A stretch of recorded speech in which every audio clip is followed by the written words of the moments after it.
जय जय श्री सीताराम। प्रिय स्वजनों, हम सभी के परिवार में कहीं ना कहीं बुजुर्ग माताएं, बुजुर्ग पिता या अन्य बुजुर्ग रिश्तेदार अवश्य होंगे। और एक अवस्था के बाद इन बुजुर्गों को निश्चित रूप से आज के वातावरण और परिवेश को देखते हुए दवाओं पर अपना जीवन व्यतीत करना पड़ रहा है। दवाएं तो उनकी आवश्यकता है, लेकिन उनकी बीमारी का मुख्य कारण जो है वो आज के आधुनिक और व्यस्ततम समाज को देखते हुए उनकी बीमारी का मुख्य कारण है एकाकीपन। आज मैं आपसे कुछ विचार साझा करना चाहूंगा जिनको अपनाकर हम अपने बुजुर्गों को चुस्ती फुर्ती स्फूर्ति दे सकते हैं। एक बार फिर से प्रयास कर सकते हैं कि वे तन से तो वृद्ध हैं, कम से कम मन से वृद्ध न रहें। देखिए, रिटायरमेंट के बाद या किसी भी कार्य से सेवा निवृत्ति के बाद जब बुजुर्ग घर में बैठते हैं तो न तो उनके पुत्र को समय होता है, क्योंकि वो भी कहीं ना कहीं कोई व्यवसाय, कोई नौकरी, कुछ पुरुषार्थ करते ही हैं। पुत्रवधू भी अपने घर के कामों में, अथवा आज के समाज में महिलाएं भी अपने रोजगार में, कहीं ना कहीं व्यवसाय में, नौकरी में हैं। और बच्चे स्कूल में या अपने मित्रों के साथ खेलने में या फिर सोशल मीडिया पे मोबाइल देखने में व्यस्त रहते हैं। उन बुजुर्गों के अंदर भी कुछ विचार प्रतिपल चलते हैं। देखिए, एक बात मैं आपको बताऊं कि जब शिशु होता है बालक, उस समय उसका जो तन है वो बड़ा चंचल होता है। आपने देखा होगा कि एक छोटा बच्चा कभी भी एक जगह पर बैठता नहीं।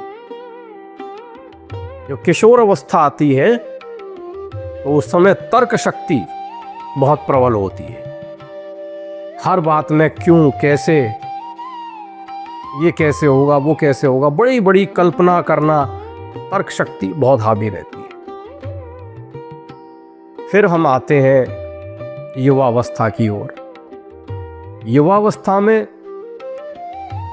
हमारे अंदर केवल एक ही चीज जन्म लेती है, और वो लेती है कि मैं सही हूं। फिर हमें पिता, वृद्ध दादाजी, परिवार के अन्य लोग पिछड़े हुए युग के लगने लगते हैं। हमें लगता है कि आज के युग को ये नहीं समझते, तो उनके साथ कहीं कोई इंटरेक्शन नहीं हो पाता।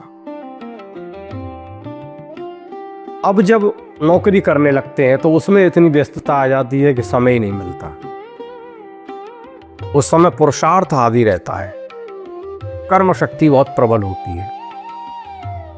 वृद्धावस्था में विचार शक्ति बहुत प्रबल होती है, प्रतिपल नए नए विचार आते हैं। यदि हम उन विचारों को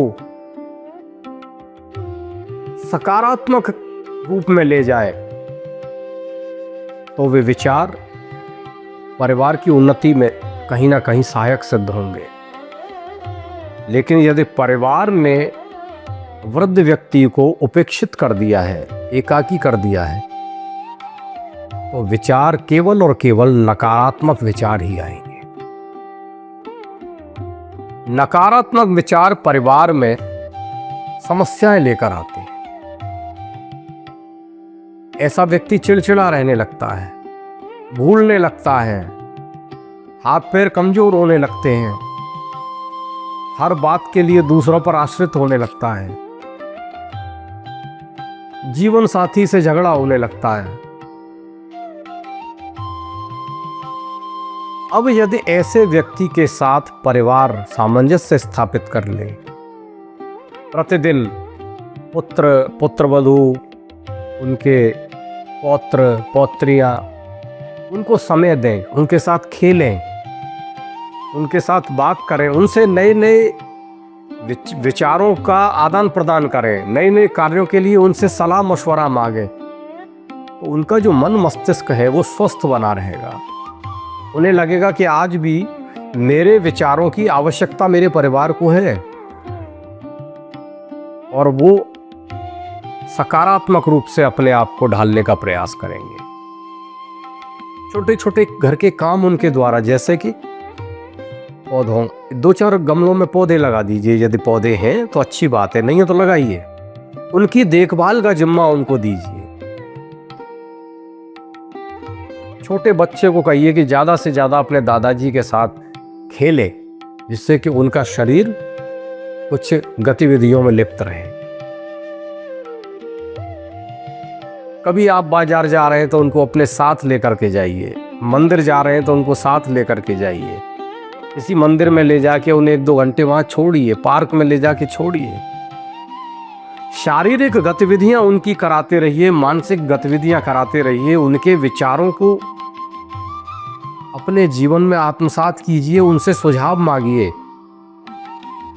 मेरा पूर्ण विश्वास है कि दवा के साथ साथ यदि ये प्रतिक्रियाएं हमने उनके जीवन में लाकर के इनको प्रयोग किया, तो निश्चित रूप से दवाओं से उनको और ज़्यादा लाभ होगा।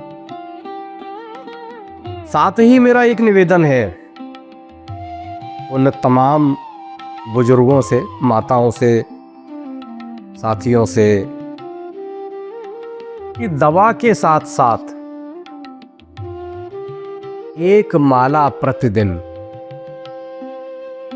भगवान नाम स्मरण की अवश्य करें। जो करते हैं, जिनके जीवन में भजन है, उनको मैं प्रणाम करता हूं, वे अभिनंदन वंदन योग्य हैं। लेकिन जिनके जीवन में भजन नहीं है, वे दवा के साथ, दवा से पहले एक माला किसी भी प्रभु में जिनमें उनकी आस्था हो, उनके नाम की एक माला करें। सूर्य को एक लोटा जल दे, फिर देखें कैसे उनके जीवन में वे दवाएं दुआओं से भी ज्यादा काम करेंगी, क्योंकि दवाओं के साथ धर्म जुड़ा है। भगवान का भोग बुजुर्ग के हाथों से लगवाएं। प्रभु के साथ बुजुर्ग का साक्षात्कार प्रतिदिन जीवन में होना आवश्यक है। इन सब कार्यों को करके हम अपने बुजुर्गों को धर्म के साथ, प्रभु के साथ जब जोड़ेंगे, तो उनके जीवन में कहीं ना कहीं सकारात्मकता रहेगी, और सकारात्मक जीवन ही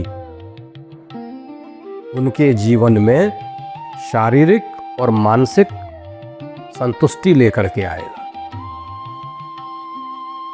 इन विचारों को अपने जीवन में आत्मसात कीजिए, और फिर इन विचारों का परिणाम देखिए कि किस प्रकार के परिणाम आते हैं। मैं प्रभु से प्रार्थना करूंगा कि आप सभी इन प्रयासों को करने में सक्षम रहें, और हमारे बुजुर्गों को इसका लाभ मिले। जब इनका लाभ मिलेगा तो जीवन में आनंद ही आनंद होगा। जय जय श्री सीताराम।